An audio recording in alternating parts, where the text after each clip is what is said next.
I never expected a family dinner to end my old life in a single sentence. My mother placed her hand firmly on the will, looked me in the eye, and said, "You're not getting a single cent." For a moment, I felt my chest tighten, the air sucked out of the room. But instead of crying, I smiled. Not out of peace, but out of clarity. That night, I realized something shocking. My family had been plotting against me for years. And if they thought I'd stay silent, they had no idea what storm I was about to unleash. It was 2 a.m. when my phone rang. My mother's name glowed on the screen, and before I even answered, I knew what she wanted. Her voice was sharp, urgent, dripping with the familiar tone of manufactured emergency. "Claire, I need money right now. It's important. Don't ask questions, just bring it." I didn't hesitate. I slipped on my shoes, grabbed my wallet, and drove through the empty streets. Somewhere inside, a part of me wondered why she always seemed to call only when it suited her, never when I needed comfort. But I silenced that thought. This was my mother, and I had been raised to believe that family loyalty was sacred. When I arrived, she was waiting at the door, arms folded as if she were doing me a favor by letting me in. I handed her the money without a word. She didn't ask how I was, didn't even meet my eyes. She simply took the bills, muttered something that could barely be mistaken for thanks, and turned away.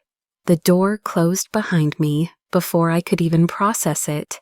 Back in my car, staring at the dark street, I realized she had hung up on me earlier too. No goodbye, no gratitude, just silence.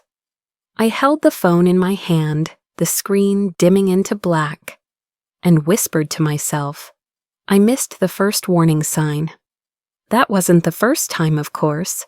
For years, I had been the daughter who showed up, who gave more than she had, who put her family before everything else. When my father fell ill, I was the one who paid his hospital bills. When my mother wanted to renovate the house, I signed the loan papers in my name. I convinced myself this was love, this was duty, this was what it meant to belong. But the truth was, I was slowly becoming invisible.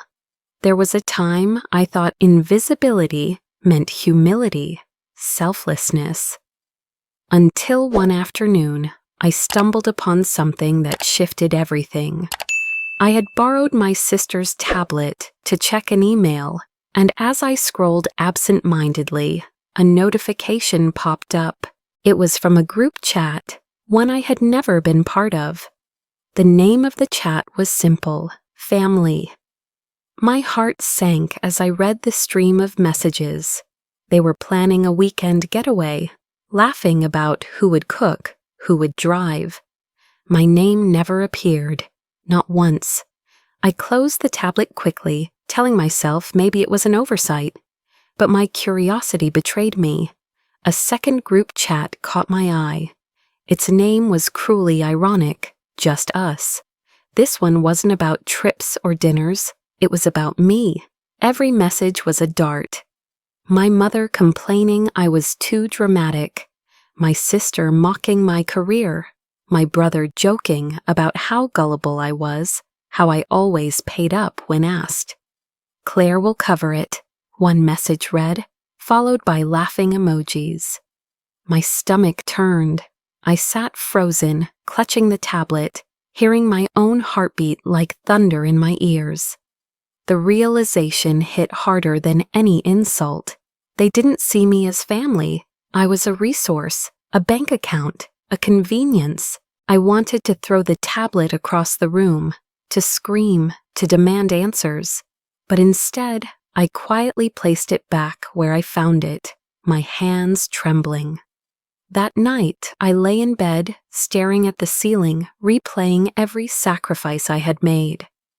Every late-night drive to rescue them, every dollar handed over without question, every moment I thought we were bonded by love. And now I couldn't help but wonder, was I the fool? Was it my fault for clinging so desperately to an idea of family that never truly existed? The thought burned. It was easier to believe I had failed than to face the truth that they had betrayed me. But in the quiet, another voice emerged, quieter but sharper. Maybe it wasn't weakness. Maybe it was hope. Maybe I had been hoping for too long, expecting love from people who never intended to give it. That thought carved through me, leaving me raw. I wish I could say that was the breaking point, but it wasn't. That was only the beginning, the real shattering moment, the one that turned my world upside down, was still waiting for me. It came not in the silence of a dark bedroom or the discovery of a hidden chat. It came in the full light of a dinner table, surrounded by the very people I had sacrificed everything for. And when it arrived, it didn't just hurt, it destroyed. The dining room smelled of roasted turkey and warm bread, the kind of comforting aromas that usually softened the sharp edges of our family. It should have been a night of togetherness, but the moment I sat down, I felt an unease curling in my stomach. My mother sat at the head of the table, her posture straight, her expression unreadable. My siblings laughed over their wine, the clinking of glasses filling the air. For a brief second, I allowed myself to believe that maybe things could be different, that maybe I still belonged here. Then, without warning, my mother's hand pressed flat against the thick folder beside her plate. She cleared her throat, the chatter dying instantly. Her gaze locked on me, icy and deliberate. "Claire," she said, her voice sharp enough to cut, "you're not getting a single cent." The words didn't register at first. My fork slipped from my fingers, clattering against the porcelain. My chest tightened, heat rising up my neck. Around me, silence stretched like an unbreakable wall. My brother shifted uncomfortably, but said nothing. My sister smirked, as if she'd been waiting for this exact moment. My father stared into his glass, refusing to look at me. I could feel my hands trembling beneath the table, my heart pounding so violently I thought everyone could hear it.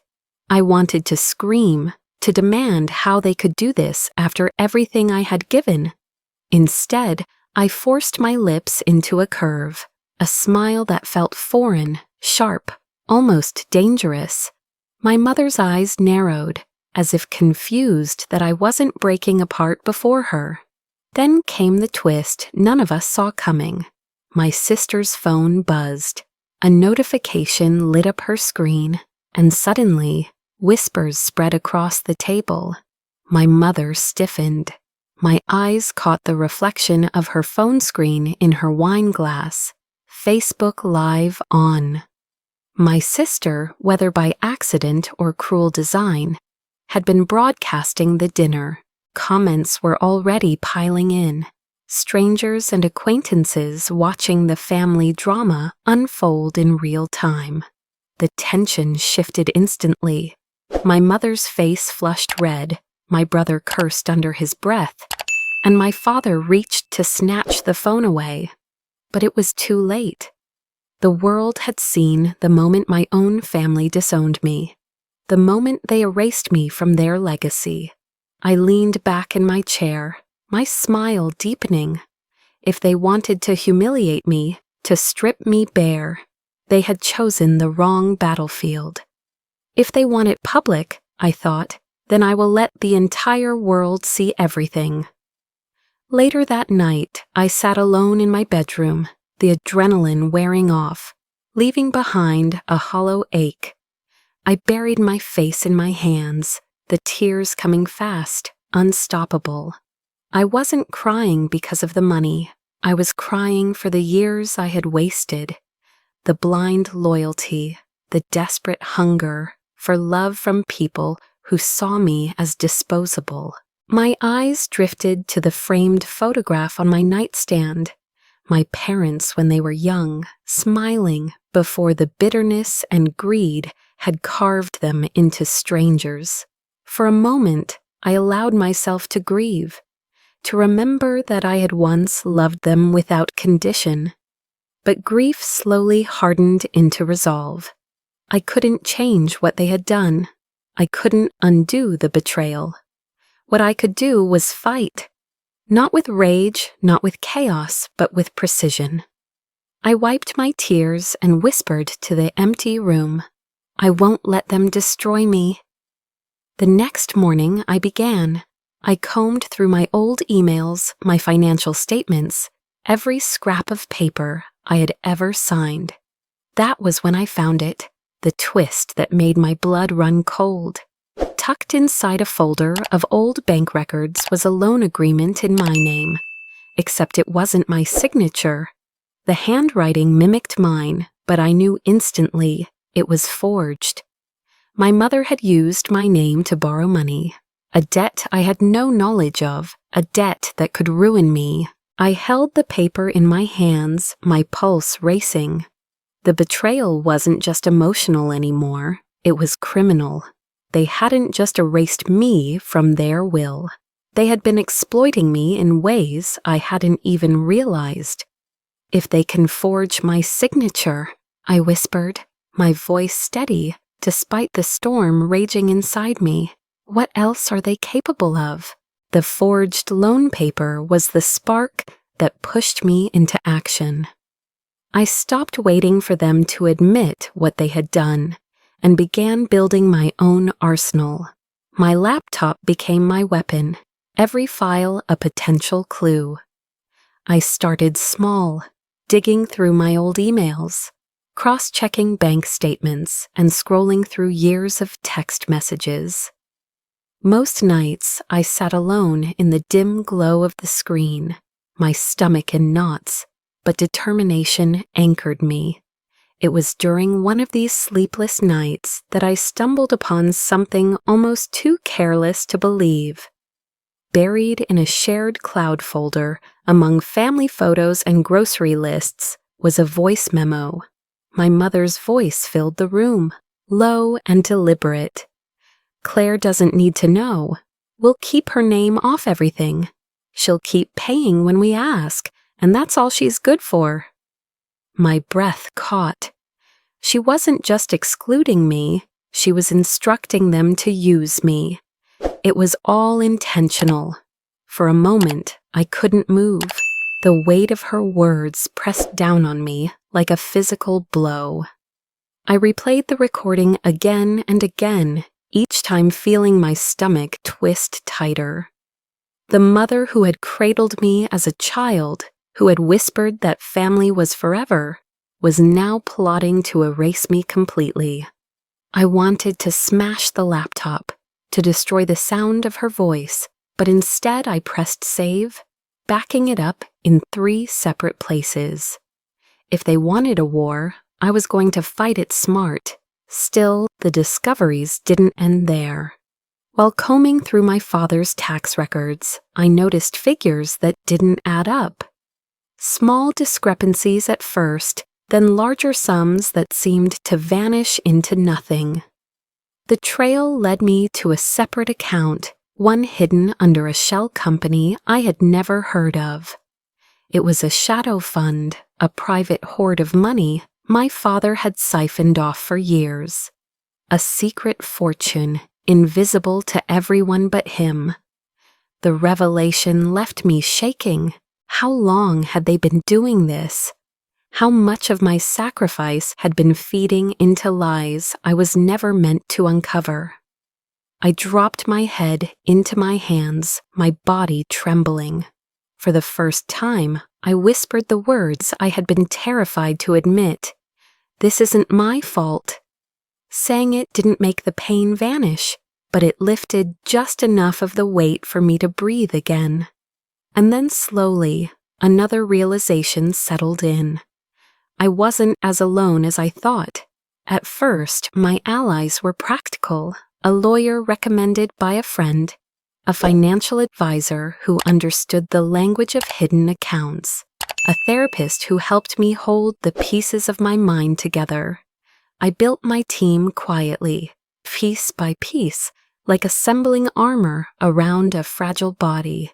Every professional I added gave me more strength, more clarity. But the true twist came from within the family itself. My younger brother, the one who had always laughed at my expense, the one I believed had betrayed me without hesitation, reached out one night. His voice was shaky when he called. "Claire, you need to know I never agreed with what they did. I kept quiet because I was scared, but I've been saving messages, screenshots, proof. I can help you." For a moment, I didn't believe him. I wanted to hang up, to spit his betrayal back in his face. But as he spoke, detailing conversations I hadn't known about, forwarding files that aligned perfectly with what I had already found, I realized he was telling the truth. He had been silent, yes, but he had been watching, collecting, waiting. I felt a strange mix of anger and relief. Anger that he hadn't spoken up sooner, relief that I wasn't entirely abandoned. In the silence after his words, I found myself asking a question, not to him, but to you, the one watching this unravel. Have you ever been betrayed by your own blood, only to find one of them standing on your side when it mattered? I saved his files, my arsenal growing stronger. The pieces were falling into place. They thought I was the gullible one, the expendable one, the daughter they could erase without consequence. They had no idea that every word, every lie, every forged document was now ammunition in my hands. When I closed my laptop that night, the weight in my chest had shifted. I wasn't just surviving anymore. I was preparing, and with my team at my side, unexpected, unlikely, but real. I knew the first strike was coming soon. "We're ready," I whispered, a sharp edge in my voice. Ready for the first blow. Christmas Eve glittered with lights strung across the Donovan home, a picture-perfect setting that disguised the rot beneath. The dining room table groaned under the weight of food, wine glasses clinked, and laughter filled the air. To anyone else, it might have looked like a postcard of warmth and tradition, but I knew better. My heart beat in rhythm with the plan I had rehearsed over and over. Tonight wasn't about family. Tonight was about revelation. As the clock ticked closer to dessert, my father raised his glass for a toast. The room stilled and everyone leaned in, the anticipation of a holiday cheer humming in the air. It was my cue. I stood, steadying myself, my palms slick against the glass I held. "Before we celebrate," I said evenly, "I have something to share." Eyes turned to me, some annoyed, some curious. I pressed a button on the remote hidden in my pocket. The giant flat-screen TV flickered to life, and for a moment, the glow of the Christmas lights dimmed under its harsh glare. Then came the sound, the unmistakable voice of my mother, clipped and cold. "Claire doesn't need to know. We'll keep her name off everything. She'll keep paying when we ask, and that's all she's good for." The words rang out over the table like a curse. My siblings froze mid-breath, forks suspended in the air. My father's face drained of color, my mother's wine glass shattered in her hand, crimson liquid spreading across the white tablecloth like blood. No one spoke, no one moved. It was as though the entire room had been nailed into silence. In that silence, I heard my own heart beating. And I knew the audience watching me now, whether strangers online or those who would eventually hear this story, could feel it too. That sharp, suffocating thump of betrayal, echoing in their own chests. Then the eruption came. My mother stood abruptly, her voice trembling with fury. "Lies!" she screamed, pointing a shaking finger at me. "She fabricated this. She's twisting everything." Her words cracked in the air, desperate and unconvincing. But I had anticipated her denial. I clicked again, and the next file began to play. A forged loan document, side by side with my genuine signature. The differences were glaring. Gasps filled the room. My brother, who had quietly allied with me, looked down at his lap, hiding the smallest flicker of a smirk. The chaos was instant. My sister shouted for me to turn it off. My father demanded I stop humiliating them, and my mother wailed like a cornered animal. Yet under their noise, the silence of guilt was louder. For once, I wasn't the one shrinking, explaining, apologizing. I stood firm, letting the evidence speak louder than my pain ever could. The holiday feast dissolved into chaos. I could feel their panic, the scrambling desperation of people who realized their control was slipping away. But I didn't yell, didn't curse. I simply gathered my things, offered a final smile as sharp as broken glass, and walked out into the cold December night. The silence followed me outside, hanging in the frost like the last breath of a dying secret. I thought that would be enough. I thought exposing them at the table would end the game. But families like mine don't surrender quietly. The next day, the smear campaign began. Posts appeared online, painting me as unstable, vindictive, ungrateful.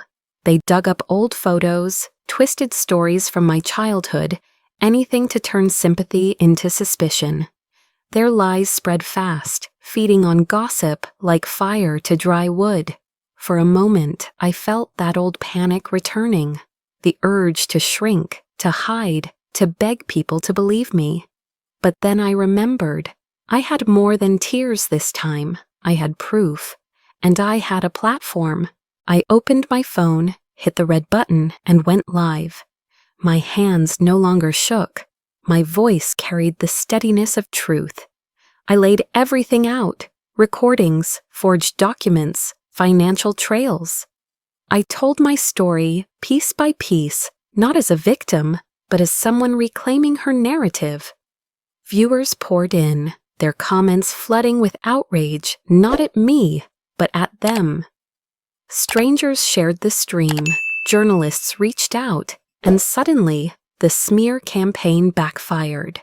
The same internet they tried to use against me became my shield.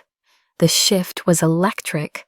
I could feel it not only in myself, but in the thousands of strangers who watched, nodding, commenting, confessing they had lived through their own betrayals. My pain had become their mirror. And in that collective recognition, I was no longer isolated. The tension of the Christmas revelation gave way to release, only to rise again as the story went viral. My family scrambled to regain control, but it was slipping through their fingers faster than they could grasp. And as I ended the live stream, watching the view count climb into the tens of thousands, I whispered to myself what I had come to know with certainty. This isn't just about shame, this is about justice, and the real trial hasn't even begun. The days after my live stream were a blur of headlines, interviews, and phone calls from lawyers. What had begun as a family secret had now erupted into a public scandal. But it wasn't just gossip anymore. The courts had taken notice, subpoenas arrived, demanding records. Judges authorized the freezing of certain accounts tied to my parents and siblings. The whispers of family drama had transformed into the language of law: embezzlement, fraud, misappropriation of funds. I walked into the courthouse with my heart pounding but my chin lifted. The grand building, with its marble columns and echoing halls, felt more like a battlefield than a sanctuary. Inside, stacks of documents were spread across polished wooden tables, evidence I had spent months gathering. Each page was a wound, a scar, a betrayal preserved in ink, but together they became my shield. As the trial unfolded, their empire crumbled piece by piece. My father's shadow fund was laid bare, a maze of shell companies designed to hide stolen money. My mother's forged signatures, once brushed off as paranoia, were now undeniable crimes under scrutiny. The courtroom became a mirror, forcing them to look at themselves in a way they had avoided for years. The twist came when the will, the very weapon they had used to erase me, was dissected. The assets promised to my younger sister and brother were placed under investigation. It didn't take long before the truth surfaced. My brother, who had been celebrated as the responsible one, had quietly siphoned money from family trusts, committing fraud so blatant that even his lawyers faltered. The inheritance he thought secured now became the rope tightening around his own neck. I sat through it all in silence, my pulse steady, my breaths measured. But when the judge finally ordered his indictment, a strange stillness washed over me. I let out a long breath I hadn't realized I was holding, tears pricking at the corners of my eyes. Not of joy, not of triumph, but of release. Years of carrying their weight, of being invisible and discarded, had led here. I glanced at the gallery, at strangers and journalists scribbling notes, and for the first time I no longer felt small. Yet even as relief coursed through me, I knew the trial was far from over. My parents still fought, their lawyers spinning stories, their voices raised in anger. And deep down, I sensed that justice, the true, unshakable kind, was still waiting for me. The sweetest justice, I thought, comes from places you least expect. That moment arrived during the final week of testimony. The court was packed, the tension heavy enough to choke. My mother glared at me across the room, her expression a mask of venom and fear. My father avoided my eyes entirely. Their attorneys tried to discredit me, painting me as vengeful, unstable, willing to twist anything for revenge. For a moment, their words stung, threatening to unravel my composure. Then the judge called the next witness, my brother, the one who had quietly reached out to me months before, walked to the stand. Gasps rippled through the room. My parents' faces drained of color. They hadn't known, they hadn't suspected. He raised his right hand, swore the oath, and began to speak. He recounted the conversations, the messages, the evidence he had secretly preserved. He described the schemes, the manipulation, the years of cover-ups. His voice shook, but his words landed with devastating precision. In that moment, the betrayal I had once resented became my salvation. The courtroom shifted. Suddenly, it wasn't just my word against theirs. It was theirs against one of their own. And they lost. When the gavel struck, the ruling was clear. The will nullified, the fraud confirmed, restitution ordered. My parents' power dissolved, their reputations shredded, their assets bound in legal chains. I didn't just win a case, I reclaimed my name. But the ripple didn't stop there. In the weeks that followed, distant relatives began to speak up. Cousins, aunts, even old family friends shared stories of how my parents had manipulated or cheated them too. One by one, voices rose, weaving a tapestry of truth that had been hidden for decades. It wasn't just my fight anymore. It had become a reckoning, Walking out of the courthouse, reporters swarmed, microphones thrust toward me. I ignored them. My eyes lifted to the gray sky, heavy with clouds, but breaking just enough to let light through. I whispered to myself, I thought the journey ended here, but it hasn't. This isn't the end, it's the beginning. The silence after the trial was unlike any silence I had ever known. For the first time in my life, it wasn't heavy with shame or expectation. It was clean, liberating. My phone, once a weapon my family used to drag me into late-night demands, now sat on my nightstand untouched. No missed calls, no messages dripping with guilt. Nothing. And that nothing felt like everything. I made the decision quickly and without hesitation. No contact, not limited contact, not cautious distance. Absolute silence. I blocked their numbers, muted every thread, erased every trace of them from my feeds. My lawyer handled what scraps of communication were necessary, but I refused to let their voices touch me again.